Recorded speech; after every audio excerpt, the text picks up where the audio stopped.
कि मजम्मत की गई पाकिस्तान की जानिब से कि सऊदी अरब के एयरपोर्ट के ऊपर जो है इस तरह अटैक किया गया। अब एक जगह पे पाकिस्तान का दिफाई मुआहदा भी है सऊदी अरब के साथ। इस सारी सूरत में और साथ ही साथ ईरान जो है वो आपका एक पड़ोसी मुल्क है जिसके साथ बड़े गहरे मरासिम रहे हैं पिछले चंद महीनों के अंदर जब से ये जंग शुरू हुई है। अब पाकिस्तान इस सारे मामले को जो है वो किस तरह बैलेंस करेगा? सऊदी अरब और ईरान की जो आपस में ये एक प्रॉक्सी टक्कर है, अगर मैं इसको ये लफ्ज़ इस्तेमाल करूँ तो। जी मंसूर साहब, देखिए पाकिस्तान बड़ा सिंपल अपना उसका अप्रोच होगी जी। Principal approach. प्रिंसिपल्स जब मैं अप्रोच कहता हूँ तो ईरान को भी और सऊदी अरेबिया को दोनों को पाकिस्तान की सेंसिटिविटीज का पता होना चाहिए और पता है भी।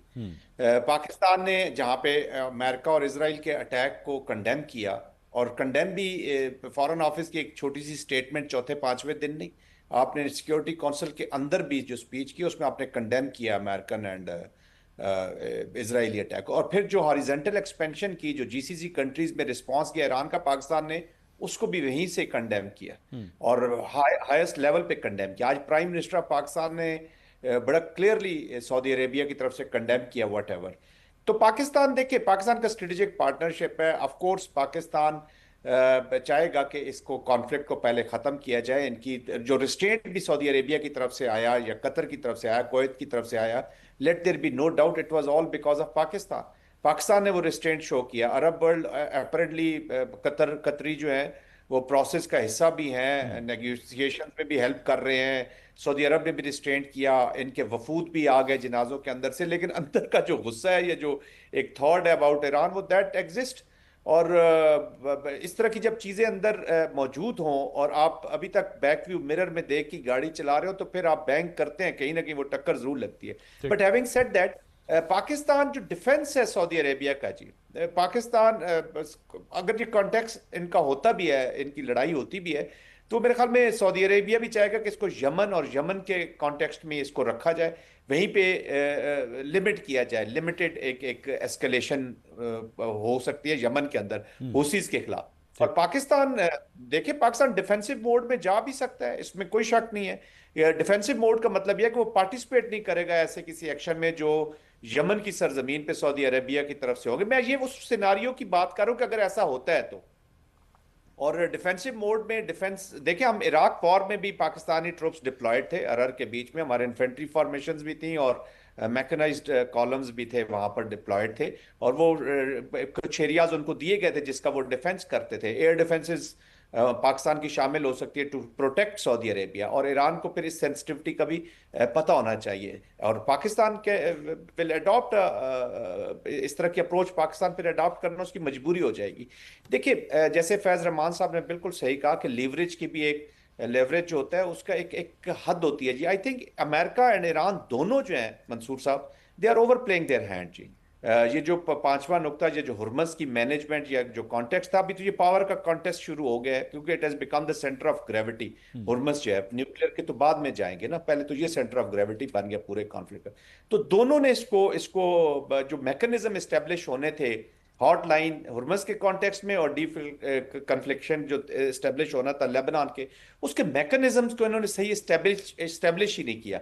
और फिर अगर अमेरिका ये कोशिश कर रहा था कि वहां से लेन्स खोले ओमान से जो हग करके जा रही है उसकी कोस्ट को, तो वाया कतरी मूवमेंट वहां से कराई गई। ठीक। तो इसका मतलब जो स्पॉइलर और हार्ड लाइनर्स हैं, they are also playing their important role. देखे ना, ये वो चीजें हैं जो इसराइल को सूट करती। पूरा सिनारियो में अगर कोई विनर खड़ा है तो वो आज इसराइल खड़ा है। फैज साहब, इस सारे मामले के अंदर एक और स्टोरी जो है वो सामने आती है न्यूयॉर्क टाइम्स की, अहमद निजाद के हवाले से। आई एम श्योर आपने भी अभी तक पढ़ी होगी कि उसमें ये अब मुझे नहीं पता मैं इसे कंस्पिरेसी थ्योरी कहूँ या ख़बर कहूँ कि जनाब जब वहाँ पे ईरान के अंदर कोई जो रिजीम चेंज होना था, जो प्लान था, उसके बाद अहमद निजाद को जो है वो बेसिकली इंस्टॉल करना था।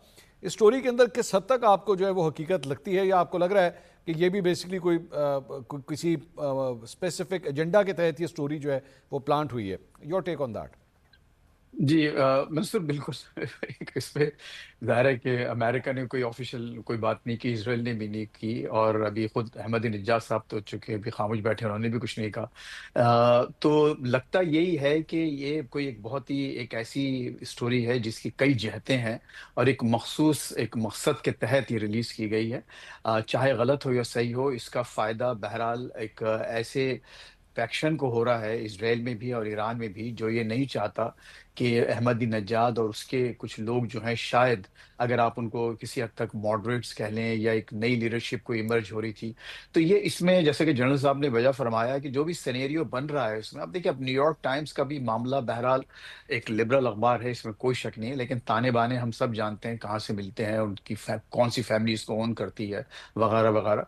तो ये इसमें हमको इससे नहीं सोचना चाहिए कि 100% ये मामला दुरुस्त है। ठीक। अभी भी इसको मैं एक एक ऐसी चीज समझूंगा कि जिसपे थोड़ी बहस की जरूरत है। हम्म। अच्छा, अब देखिए, जो अभी आपने भी फरमाया और जनरल साहब ने भी फरमाया कि जो अब ट्रम्प साहब ने जो 20% की बात की है, तो अगेन मंसूर, यहाँ मेरा अपना ख्याल और जो मैंने जो मेरी ऑब्जर्वेशन है यहाँ पर डीसी में और आसपास, ये एक नैरेटिव है अपनी डोमेस्टिक ऑडियंसेस के लिए, ये बताने के लिए कि ये जो हम वहाँ जाके बमबारी कर रहे हैं, बिलियंस ऑफ डॉलर्स खर्च कर रहे हैं, तो इसमें हमारा कोई खर्च नहीं हो रहा, बल्कि हमको 20% जो है वो वापस मिलना शुरू हो जाएगा, बिलियंस ऑफ डॉलर्स हमको मिलना शुरू हो। सदर ट्रम्प भी खुद जानते हैं कि ये एप्लीकेबल नहीं है और ना होगा, और खुद उनकी अपनी जो बहुत ही कंजर्वेटिव लॉबी के लोग हैं साथ, फॉक्स न्यूज पर भी बाकायदा ये कहा जा रहा है कि ये सिर्फ एक नैरेटिव बिल्ड करने के लिए डोमेस्टिक ऑडियंसेस को, खुसूसन उनकी जो एक मागा मूवमेंट के लोग हैं, वो ये समझे कि हाँ ठीक है, ये हमारे लिए फायदेमंद है। ठीक। लेकिन देखिए, एक और जर्नलिस्ट साहब ने जो बात की बहुत अहम, कि ये एक ठीक है यमन तक रहेगा, लेकिन देखिए यमन और आपको मालूम है हिजबुल्लाह और हुतीस के बारे में ईरान के क्या ख्यालात हैं।